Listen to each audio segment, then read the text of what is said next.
9mm Golden Saber 124 grain plus P brass jacketed hollow point.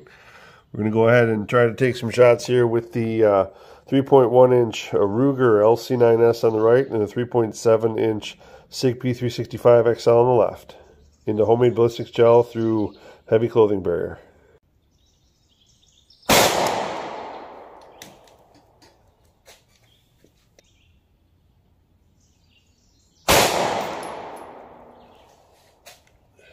$11.60. Okay, we'll start with the first one. Here was where the Golden Saber from the LC9S entered, and hopefully you can see it made a real good wound track here at the top, swirling in there real good. And through the first block, into the second block, and it stopped right there. And that is right at 14.5 inches there at the front of that. And then on the other side is where, down here is where the SIG 365XL went in. And again, hopefully if I'm not creating too much of a shadow, you can see it's swirling in there. Doesn't look like it went quite as deep. That one made it too. Line it up here. That one's down in the gel, right down there. Right down there in the gel. And the leading edge on that is 13.5 inches. And I'll dig those both out.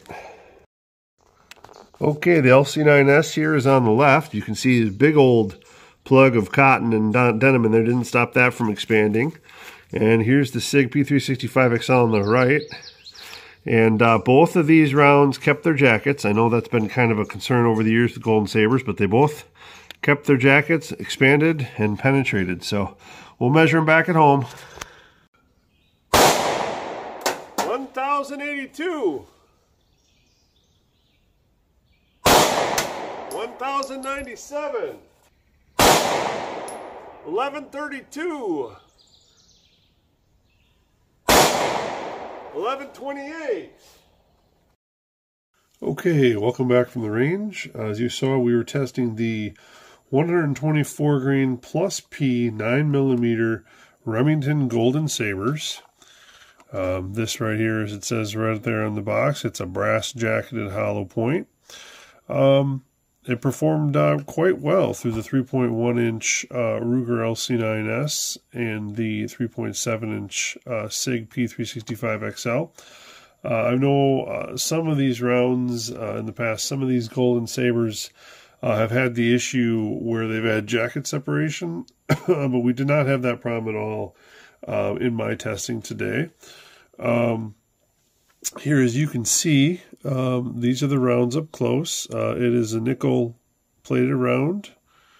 It does appear there is a some of a red type of a primer sealant. At least it appears that way on these rounds.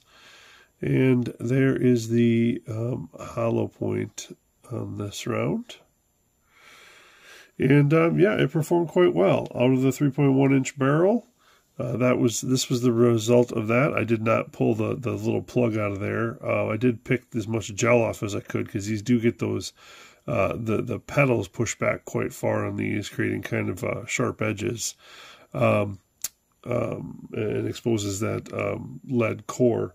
But from the LC9S, it got to about 14.5 inches in the gel, with some really good expansion. And we'll weigh that up, and we'll talk about that expansion. Should be right there at 124. Again, there's a little bit of junk still left in that, so that's all right. The expansion on that got to 0.65, 0.68, and 0.68 inches at the max, which is some really good expansion out of a 3.1 inch barrel. And the speeds on this one, we had a 2-shot average out of the LC9S of 1,090 feet per second, which averaged out to 327 foot-pounds of energy. So pretty good out of a short barrel. Now from the 3.7 inch barrel, We did even better when it came to expansion. As you can see, the lead core is pushed back even further. The pedals are pushed back even further on this, basically all the way to or past the base. And because of that, we did not have quite as much penetration. This one got to about 13.5 inches in the gel, still well within the those FBI specs. And we'll weigh this up here before we get to the expansion. Again, no weight loss on this one. The expansion on this is 0.69, 0.69, and 0.72 inches at the max. So very good. And the speed on this one had a 3-shot average because the chrono was working for whatever reason on my longer 9mm shots. It was picking those up before they hit the gel. So this one has a 3-shot average of 1,140 feet per second, which equates to 358 foot-pounds of energy. So very good. Overall, I mean, I was super pleased with these rounds.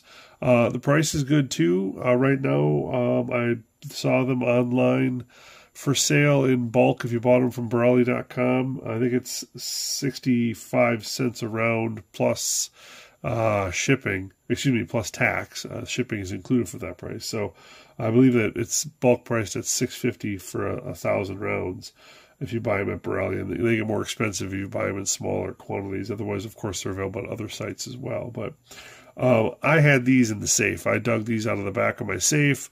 I'm not sure exactly when I bought these.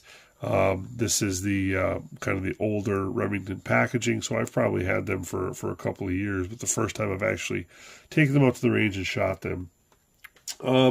Just one last thing here. I did previously test the 124 plus P HST rounds, and I just want to give you the side-by-side here. Again, this one here is the Remington. Here is the HST. These are both out of the 3.1-inch barrel.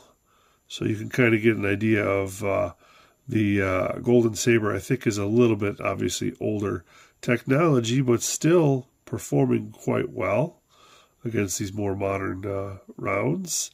And then from the 3.7-inch barrel, again, this was the Golden Saber, and here was the HST we previously shot. This was from the 124 plus P HSTs.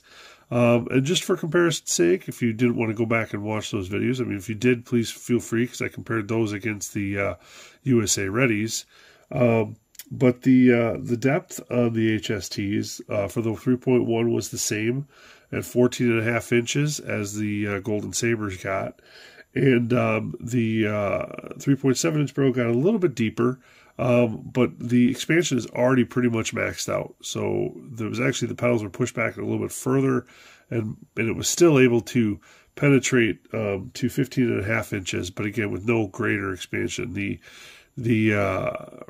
Golden Sabers here still had a little bit of room to expand. So overall, these Golden Sabers did really well. There's not anything I can knock on them. So again, please feel free to comment, share, like, etc., and stay tuned for the next one.